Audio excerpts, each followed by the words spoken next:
Alors, on a tous déjà été témoins de ça, n'est-ce pas? Un enfant qui éclate en sanglots ou qui pique une crise de colère phénoménale en plein milieu du supermarché.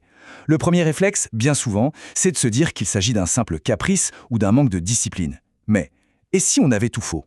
Et si ce qu'on observe était en réalité un fascinant chantier neurobiologique à ciel ouvert?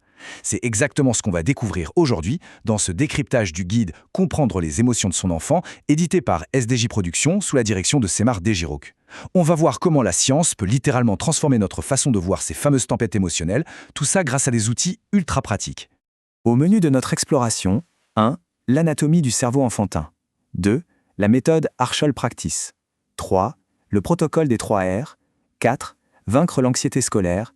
5. Dompter le volcan. Et on terminera avec 6. Le parent comme phare. Allez, on plonge dans le vif du sujet.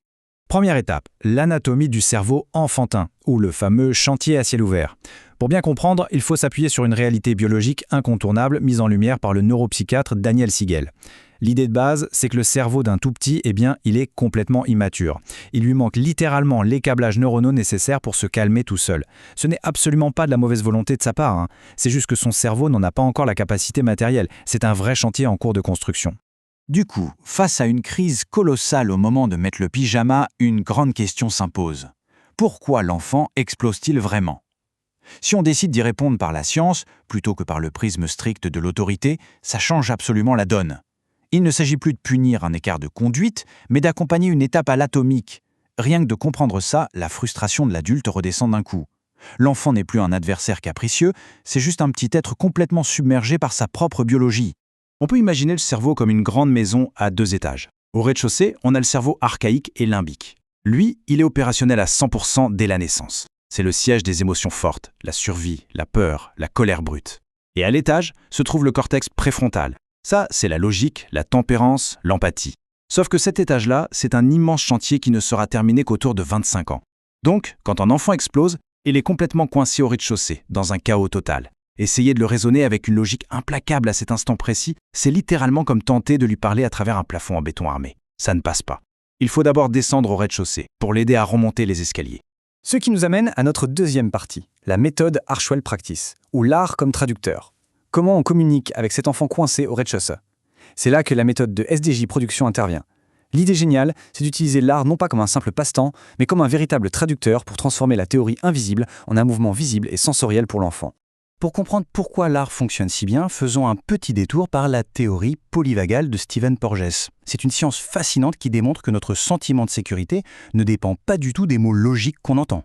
En réalité, on se sent en sécurité grâce aux signaux captés inconsciemment par notre système nerveux. Le ton de la voix, le rythme de la respiration, les petites expressions du visage. C'est pour ça que l'approche Arshol contourne les mots compliqués. Elle utilise des actions physiques, des chansons et du dessin pour calmer directement le centre d'alarme du cerveau qu'on appelle l'amygdale. Et c'est incroyable de voir comment ces tempêtes évoluent selon les âges, demandant des réponses ultra spécifiques. Pour les bébés de 0 à 2 ans dont le cerveau préfrontal est quasiment inexistant, les pleurs sont une pure décharge physique. La réponse Arshol idéale, la voix, tout simplement, avec une mélodie douce et répétitive. De 3 à 6 ans, l'imaginaire s'en mêle, créant des colères et des peurs irrationnelles. Là, le théâtre d'ombre est génial pour dompter ces monstres par le jeu, en les rendant inoffensifs. Et puis, de 6 à 16 ans, avec l'arrivée de la pensée abstraite, on voit apparaître le fameux sentiment d'injustice. L'outil parfait devient alors le journal de bord pour structurer tout ce récit intérieur. Parmi tous ces outils, le dessin projectif sort vraiment du lot. Quand un enfant n'a pas les mots, les couleurs prennent le relais pour agir comme un vrai miroir. Par exemple, beaucoup de rouge sur la feuille, ça traduit souvent une énergie bloquée, une énorme colère qui veut sortir. Le bleu, par contre, ça signale un besoin profond de se retirer ou une tristesse silencieuse. Et la consigne est d'une poésie folle. Dessine la météo qu'il y a dans ton cœur aujourd'hui. En couchant ça sur le papier, la tempête intérieure sort de l'enfant et devient enfin visible et gérable pour l'adulte. Allez, on passe à la troisième partie, le protocole des 3 R. Réguler, relier, raisonner. C'est vraiment le cœur opérationnel du guide, une boîte à outils de communication directement inspirée par les neurosciences, conçue pour naviguer au beau milieu de l'ouragan sans couler avec le navire. Le secret absolu de ce protocole, c'est l'ordre chronologique. C'est non négociable. Étape 1. Réguler en mode corps à corps. Il faut apaiser le système nerveux en premier avec un câlin, un chant ou de la respiration. Étape 2. Relier, le cœur à cœur. On valide l'émotion pour que l'enfant se sente compris. On ne valide pas forcément le comportement, attention, mais bien l'émotion. Et enfin, étape 3, raisonner, le tête-à-tête. C'est uniquement ici, quand le calme est revenu, que le cortex préfrontal est de nouveau accessible pour trouver une solution.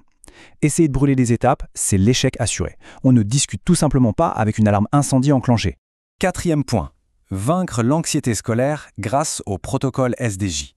On va appliquer toute cette belle théorie à un défi super concret, l'angoisse de l'école. Les matins de crise où l'enfant refuse de partir, ce n'est ni de la paresse, ni de la manipulation. C'est un véritable blocage physiologique.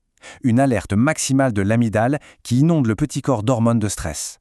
Au lieu de se lancer dans de longs discours logiques qui ne serviront à rien, l'intervention Art School propose de créer un pont sensoriel. D'abord, on cartographie les peurs. L'enfant dessine l'école telle qu'il l'aperçoit, puis y ajoute un super pouvoir, comme un bouclier coloré.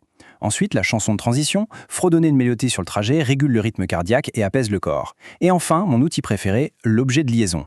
Un simple petit caillou lisse au fond de la poche. Quand l'enfant glisse sa main pour le toucher, c'est un lien physique instantané, chaud et sécurisant avec la maison, qui l'accompagne toute la journée. 5e partie, dompter le volcan, la fameuse stratégie de co-régulation. Là, on s'attaque à la situation que l'on redoute tous, la colère explosive. Pour ça, le guide propose un exercice super précis, spécialement pensé pour les enfants de 4 à 10 ans. C'est un processus en 4 étapes pour redescendre du sommet de l'éruption. 1. Le signal d'alarme. On aide l'enfant à capter la chaleur qui monte et on fait un « stop, respire ». 2. Le gribouillage libérateur. C'est une étape fascinante. L'enfant sature une feuille de rouge de toutes ses forces, puis transforme ce chaos en un monstre qu'il va nommer. Du coup, la colère sort de sa tête et finit sur le papier. Elle perd instantanément son pouvoir terrifiant. 3. La mélodie du retour au calme. Taper très lentement sur les cuisses pour stabiliser le système nerveux. Et 4. La parole qui répare. Quand la tempête est passée, on valide l'expérience, toujours sans moraliser. C'est structuré et c'est redoutablement efficace. Et on arrive à notre 6e et dernière partie, le parent comme phare, régulation et réparation. Parce qu'il faut être honnête, toute cette orchestration demande un chef d'orchestre solide. La vérité biologique, c'est qu'il est impossible de réguler un enfant en détresse si notre propre système nerveux est en train de paniquer.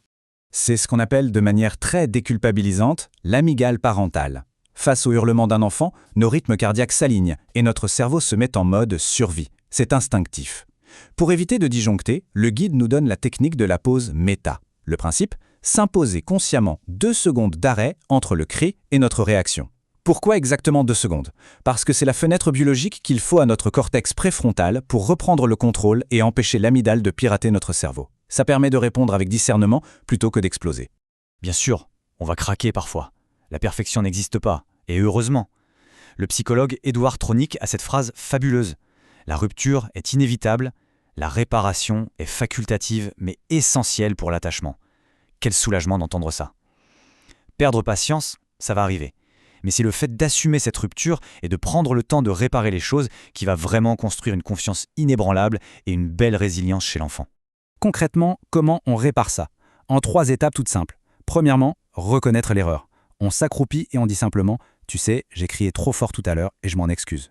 Deuxièmement, expliquer sans se justifier ni blâmer.